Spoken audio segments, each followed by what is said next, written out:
सर्वांना सावित्री दिनाच्या खूप खूप शुभेच्छा।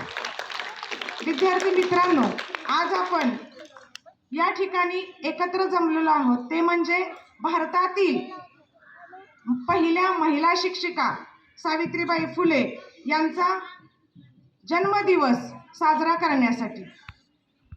सावित्रीबाई फुले यांचा जन्म 3 जानेवारी 1831 रोजी सातारा जिल्ह्यातील नायगाव या ठिकाणी झाला। खरं तर विद्यार्थी मित्रांनो, आपल्याला खूप अभिमान वाटला पाहिजे की ज्या सातारा जिल्ह्यामध्ये सावित्रीबाई फुले यांचा जन्म झाला तो सातारा जिल्हा आपला आहे। त्या काळामध्ये ज्या महिला होत्या त्या महिलांवर एवढा अत्याचार, एवढा अन्याय, काळामध्ये फक्त स्त्रियांना चूल आणि 4 भिंतीच्या आत महिला रस्त्याने चालायच्या तर त्यांचा चेहरा सुद्धा दिसायचा नाही। म्हणजे त्यांच्या डोक्यावरचा जो पदर असायचा तो पदर अगदी हनुवटीच्या पर्यंत पदर असायचा।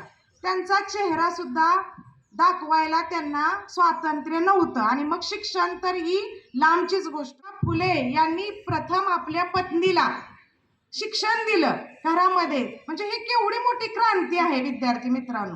एवढी क्रांती, समाजाविरुद्ध पुढे यायचं एवढं सोपी गोष्ट नव्हती, तरी ज्योतिबा फुलेंनी ही क्रांती घडवून आणली। पहिली मुलींची शाळा त्यांनी 1848 मध्ये पुण्याच्या भिडेवाड्यामध्ये शाळा अक्षरशः जात असताना माणसांनी काय केलं, त्यांच्यावर शेण फेकलं, दगड फेकले। अक्षरशः एक दगड तर असा भिरकावून दिला की त्यांच्या कपाळावर तो दगड लागला। त्रास झाल्याशिवाय कोणतीही गोष्ट होत नाही, पण तो त्रास जो सहन करतो आणि पुढे आपलं काम तसंच चालू ठेवतो तोच माणूस काय होतो, नावारूपाला येतो। शिक्षणाचंच काम त्यांनी केलं नाही तर समाज प्रबोधनाचं सुद्धा काम त्यांनी केलं।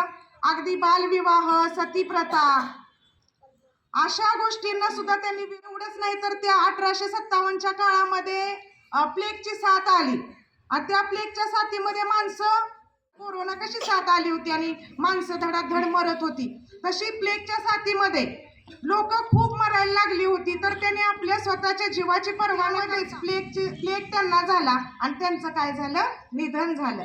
तर अशा या क्रांतीज्योती सावित्रीबाई फुले यांना मी खरंच शतशः नमन करते, कारण त्या जर नसत्या तर आज मी या शाळेत नसते, म्हणजे मी शिक्षिकाच नसते। आपण सगळेच, तुम्ही सुद्धा शाळेत मुलींसाठी की आपण खरंच त्यांचं खूप शतशः ऋणी राहिलो पाहिजेत, कारण त्यांच्यामुळे आज आपण इथं